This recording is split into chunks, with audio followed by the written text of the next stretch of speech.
नमस्कार दोस्तों, मेरा नाम महेश कोड़ी है।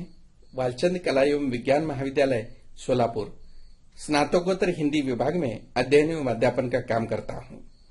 आज आप लोगों के लिए पाश्चात्य काव्य शास्त्र का संक्षिप्त विकास क्रम लेकर आए हैं, जो आप लोगों के लिए अध्ययन में सुविधा प्राप्त हो सकती है। यह वीडियो, यह पीपीटी का विषय गंभीर है और लंबी भी हो सकती है, इसीलिए ये पीपीटी ध्यान से सुनिएगा, देखिएगा। तो चलिए, मैं पुनः एक बार आप लोगों का हार्दिक स्वागत करता हूं। चलिए हम लोग चर्चा करेंगे पाश्चात्य काव्य शास्त्र का संक्षिप्त विकास क्रम। पाश्चात्य काव्य शास्त्र का विकास क्रम।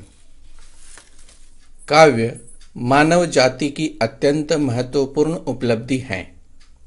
एक दृष्टि से देखा जाए तो काव्य धर्म और दर्शन से भी अधिक महत्व है। धर्म और दर्शन की स्वीकृति सार्वभौम नहीं होती, जबकि स्वीकृति एक सार्वभौम सत्य है। किसी भी देश और किसी भी काल का उत्कृष्ट काव्य मानव मात्र को प्रभावित करने की क्षमता से युक्त होता है। इसीलिए काव्य का महत्व शाश्वत होता है। वे देश और काल की सीमा से परे होता है। जिस प्रकार भारतीय भूमि में भरत मुनि ने जब नाट्यशास्त्र का निर्माण चारों वेदों के आधार पर किया था और उसे पांचवा वेद माना गया था, उसी प्रकार पश्चिम में भी प्राचीन काल में नाटक का विशेष महत्व माना गया था। प्राचीन यूनान में नाटक धार्मिक उत्सवों से घनिष्ठ रूप से संबंध रहा है। तो दोस्तों, इससे क्या होगा कि आप लोगों को पाश्चात्य काव्य शास्त्र के विकास क्रम के संदर्भ में जानकारी प्राप्त होगा। तो पाश्चात्य काव्य शास्त्र के उद्भव का सूत्र कैसे हुआ, यह अब हम लोग देखने वाले हैं।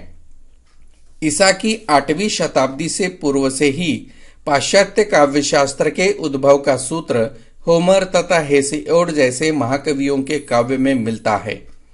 काव्यशास्त्र चिंतन के प्रारंभिक बिंदु की ओर संकेत होमर के प्रसिद्ध ग्रंथ इलियड में मिलता है। सबसे अधिक महत्वपूर्ण तो इस काल की नाट्य कृतियां हैं, जिनमें समीक्षा संबंधी विचारधारा प्राप्त होते हैं। भले ही प्लेटो के पूर्व पाश्चात्य काव्यशास्त्र का विधिवत प्रारंभ न हो पाया हो, परंतु काव्यशास्त्र से संबंधित चिंतन अवश्य प्राप्त होता है। प्लेटो से पूर्व यूनानी समीक्षकों के विचारधारा को संक्षिप्त में हम लोग इस प्रकार से देख सकते हैं। उस युग में प्रेरणा सिद्धांत को काव्य का मूल तथा कवि को सामान्य से भिन्न प्राणी माना जाता था। आनंद प्रदान करना तथा शिक्षा देना काव्य का प्रयोजन माना जाता था। प्राचीन वीरों की कथा का वर्णन करना ही काव्य का मूल विषय था। तो दोस्तों, यूनानी समीक्षा अर्थात सुकरात से लेकर 20वीं शताब्दी की समीक्षा तक का विवेचन अब हम लोग संक्षिप्त में इस प्रकार करेंगे। सबसे पहले यूनानी समीक्षा के अंतर्गत सुकरात आते हैं। सुकरात प्लेटो के गुरु, दार्शनिक, चिंतक, तार्किक व्यक्ति के रूप में प्रसिद्ध रहे हैं। इनके चिंतन विषयक विचारधारा प्लेटो में मिलता है। काव्यशास्त्र से संबंधित इनका कोई विचार नहीं मिलता, मात्र इनका आदर्श राज्य की कल्पना सुप्रसिद्ध है। तत्कालीन शासन ने इन्हें मृत्यु दंड दे दिया। तो दूसरा आता है प्लेटो, जो प्लेटो सुकरात के परम शिष्य रहे हैं। तत्कालीन शासन ने सुकरात को प्राणदंड देने के पश्चात प्लेटो एथेंस छोड़कर मिस्र, मिस्ली, इटली आदि कई देशों का भ्रमण किया। उन्होंने अनुभव किया कि लोग भोग विलास में रत है। वापस एथेंस लौटकर अकादमी की स्थापना की, जिसका उद्देश्य दार्शनिक तथा वैज्ञानिक अनुसंधान को विकसित करना था। जीवन के 40 वर्षों तक वे शोध कार्य का संचालन करते रहे। उनका प्रसिद्ध ग्रंथ रिपब्लिक राजनीतिक चिंतन और आदर्श राज्य का महत्वपूर्ण दस्तावेज माना जाता है। प्लेटो ने अपने गुरु के विचार, पद्धति, शैली को ग्रहण करके ग्रंथों की रचना की। इनके कुल मिलाकर 36 ग्रंथ माने जाते हैं, जिनमें रिपब्लिक, रेटोनिक्स, दिलाज आदि हैं। इनका काव्य प्रेरणा का सिद्धांत अत्यंत महत्वपूर्ण माना जाता है। इनके अनुसार कवि दैवी प्रेरणा और आवेश में आकर काव्य की रचना करता है। अतः कवि की वाणी को उन्होंने ईश्वर की वाणी मानते हैं। काव्य शास्त्र से संबंधित इनका कोई स्वतंत्र रचना नहीं है। इनके अनेक ग्रंथों में काव्य शास्त्र से संबंधित बिखरे हुए विचार मिल जाते हैं। इन्होंने वस्तु के 3 रूपों को माना है, आदर्श, वास्तविक और अनुकृत। प्लेटो के अनुसार कवि को विशेष प्रेरणा ईश्वर देता है, इसीलिए वह कोई रचना कर पाता है। कवि हूबहू नकल करके काव्य का निर्माण करते हैं, इसलिए वह सत्य से तिगुनी दूर होते हैं। ऐसे विचार अभिव्यक्ति करने वाले प्लेटो की मृत्यु ईसा पूर्व 347 में एक वैवाहिक भोज के समय में हुई। दूसरे विद्वानों की मान्यता के अनुसार इनकी मृत्यु एक लेख लेखन करते समय हो गई थी। तो तीसरा विद्वान आता है अरस्तु, जिसे हम लोग एरिस्टोटल कहते हैं। यूनानी समीक्षकों में दूसरा विद्वान अरस्तु का नाम आता है। ये प्लेटो के परम शिष्य है। माना जाता है कि इन्होंने अपने 62 वर्ष की जीवन काल में लगभग 400 ग्रंथों की रचना की है, लेकिन उनमें पोएटिक्स नामक ग्रंथ इतिहास में अत्यंत महत्वपूर्ण माना जाता है। कविता के संबंध में प्लेटो द्वारा लगाए हुए सभी आरोपों का उत्तर प्रस्तुत की है। इनके अनुसार काव्य का महत्व कल्पना पर निर्धारित होता है, अतः इनका उद्देश्य शिक्षा देना नहीं है। कवि वस्तुओं का पुनर्निर्माण करता है। प्रकृति द्वारा छोड़े हुए अपूर्णता को पूर्ण करने का काम कवि करता है। कवि नकल नहीं करता। सभी काव्य रूपों में त्रासदी सर्वोत्कृष्ट के रूप में माना है। इनका दूसरा ग्रंथ रेटोनिक्स है। इन्होंने अनुकरण सिद्धांत तथा विरेचन सिद्धांत की स्थापना करके व्यापक काव्य शास्त्रीय विश्लेषण किया है। तो दोस्तों, अगला आता है लोंजाइनस।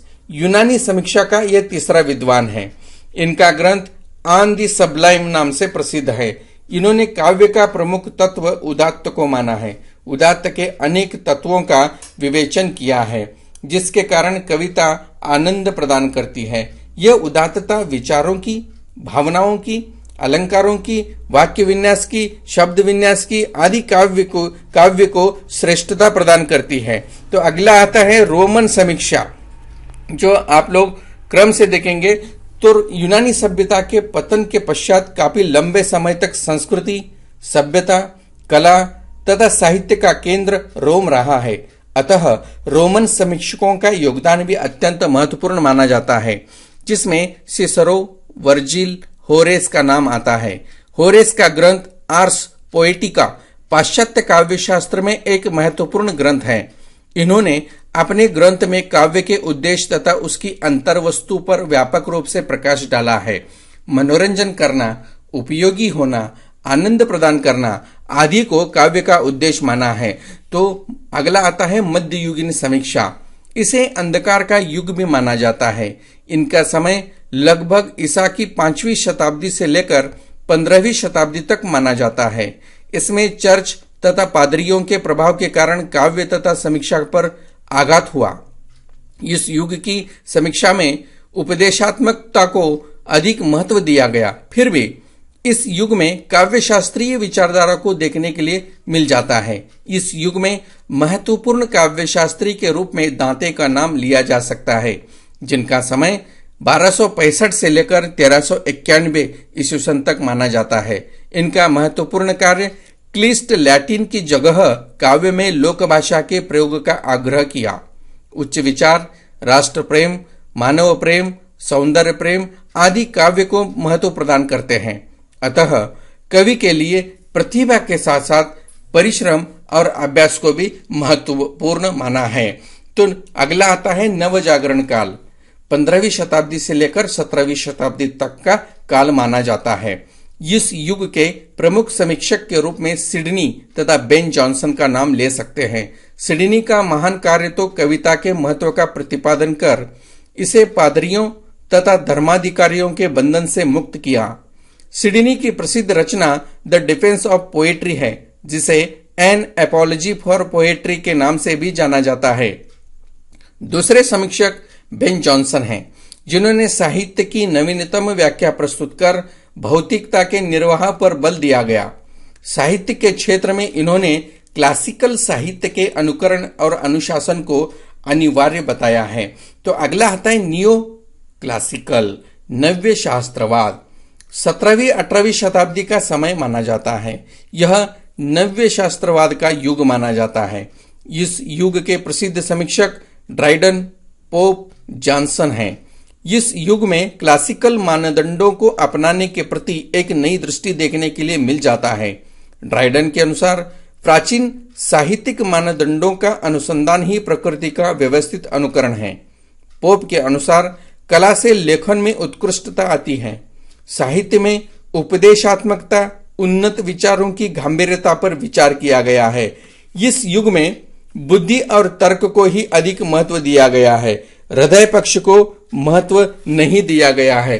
तो अगला आता है दोस्तों, जो क्रम से देखा जाए तो अगला क्रम आता है स्वच्छंदतावाद। 18वीं शताब्दी के उत्तरार्ध तथा 19वीं शताब्दी के प्रारंभ पाश्चात्य जगत के स्वच्छंदतावादी प्रवृत्तियों का उदय हुआ। 19वीं शताब्दी के प्रारंभ में Coleridge, PB Shelley, Keats, William Wordsworth जैसे कवियों ने स्वच्छंदतावादी काव्य की रचना की। इस युग के काव्य में कवि कल्पना को अधिक महत्व प्रदान करते हुए आत्मानुभूति की अभिव्यक्ति पर अधिक बल दिया गया। काव्य का उद्देश्य आनंद और स्वांत सुखाय को माना है। स्वच्छंदतावादी काव्य में प्रेरणा, प्रतिभा और कल्पना को प्रमुखता दी है। तो अगला आता है यथार्थवादी। यथार्थवादी साहित्य समीक्षा का आंदोलन स्वच्छंदतावादी आंदोलन के ही समांतर ही विकसित हुआ। स्वच्छंदतावाद में कल्पना पर अधिक बल दिया गया, वहीं पर वस्तु स्थिति तथा साहित्य की तथ्यपरकता का आग्रह यथार्थवादी रखता है। इसके अनेक रूप है, प्रकृतिवादी, समाजवादी, मनोवैज्ञानिक यथार्थवादी आदि प्रमुख माने जाते हैं। तो इसके बाद अगला आता है कलावाद। 19वीं शताब्दी के उत्तरार्ध में कलावादी समीक्षा सिद्धांतों का विकास हुआ। इस युग में वाल्टर पेटर का स्थान महत्वपूर्ण माना जाता है। उन्होंने यह दृढ़तापूर्वक घोषणा की कि कलाकार किसी उद्देश्य को प्राप्त करने के लिए रचना नहीं करता। कला का अपना एक विशिष्ट महत्व है। कला कला के लिए है। इस विचारधारा के प्रमुख उन्नायक डॉक्टर ब्रैडले माने जाते हैं। कवि स्वांत सुखाय के लिए रचना करता है। नैतिकता, उपदेश या फिर मनोरंजन करना काव्य का बिल्कुल उद्देश्य नहीं था। अतः कहा जा सकता है कि इनकी विचारधारा में अनुभव की मौलिकता तथा नवीनता पर विशेष रूप से बल दिया गया है। तो 12वां आता है अभिव्यंजनावाद, जो बेनेदेत्तो क्रोचे के सिद्धांत के आधार पर है। इटली के प्रसिद्ध आलोचक बेनेदेत्तो क्रोचे ने अभिव्यंजनावाद का प्रतिपादन किया। यह सिद्धांत कलावाद सिद्धांत के साथ मिलता जुलता काव्य सिद्धांत है। अभिव्यंजनावाद में काव्य वस्तु की अपेक्षा उसकी शैली को अत्यंत महत्वपूर्ण स्थान दिया गया है। काव्य का विषय कुछ भी हो सकता है, इसमें शब्द को अधिक महत्व देकर अर्थ की ओर अनदेखी की गई है। उनका मानना है कि काव्य सौंदर्य तो शैली पर निर्भर रहती है, विषय पर बिल्कुल नहीं रहती। तो 13वां आते हैं प्रतीकवाद। यह सिद्धांत 19वीं शताब्दी के उत्तरार्ध में विकसित हुआ, जिसके प्रतिनिधि समीक्षक के रूप में बादलियर, मेलार्मे, बर्लेन, वैलेरी आदि को माना जाता है। इस सिद्धांत में भी शब्दों को ही अत्यंत महत्वपूर्ण स्थान दिया गया है। इस सिद्धांत की विचारधारा में यह भी कहा जा सकता है कि कविता विचारों से न लिखकर शब्दों के द्वारा लिखी जाती है। काव्य की भाषा सर्वसामान्य भाषा से विशिष्ट एवं भिन्न होता है। कविता तो केवल उन लोगों के लिए होता है जो केवल उसे समझ सकते हैं। सर्वसाधारण के लिए कविता नहीं होती। कहने का तात्पर्य यह है कि शब्द हमारे अनुभवों तथा विचारों के प्रतीक होता है। तो अगला और अंतिम आता है 20वीं शताब्दी की समीक्षा। इस शताब्दी में समीक्षा की अनेक प्रणालियां विकसित हुई। इस शताब्दी की शुरुआत में टी.एस. इलियट और आई.ए. रिचर्ड्स का नाम लिया जा सकता है।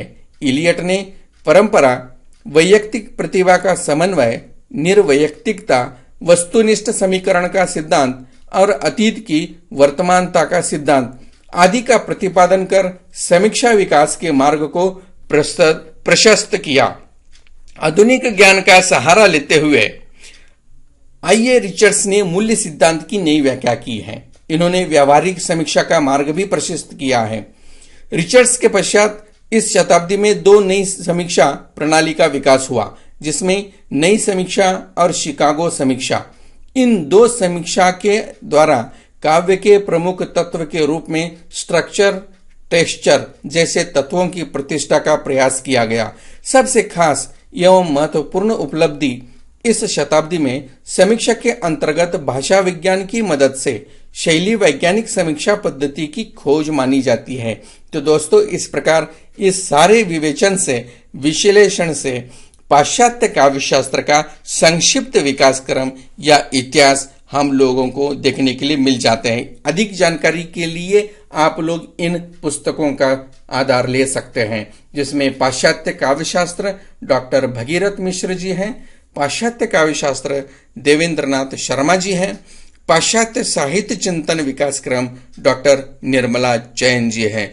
तो अगले भाग में हम लोग दूसरे टॉपिक के ऊपर आधारित नई ऐसे अनुकरण सिद्धांत का स्वरूप को लेकर आएंगे। तब तक के लिए धन्यवाद। तो दोस्तों, ये कैसे लगा आप लोगों को पाश्चात्य काव्यशास्त्र का संक्षिप्त विकास क्रम? तो चलिए अगले भाग में अनुकरण सिद्धांत का स्वरूप के संदर्भ में हम लोग चर्चा करेंगे। उसमें पुनः भेंट होगी। तब तक के लिए धन्यवाद।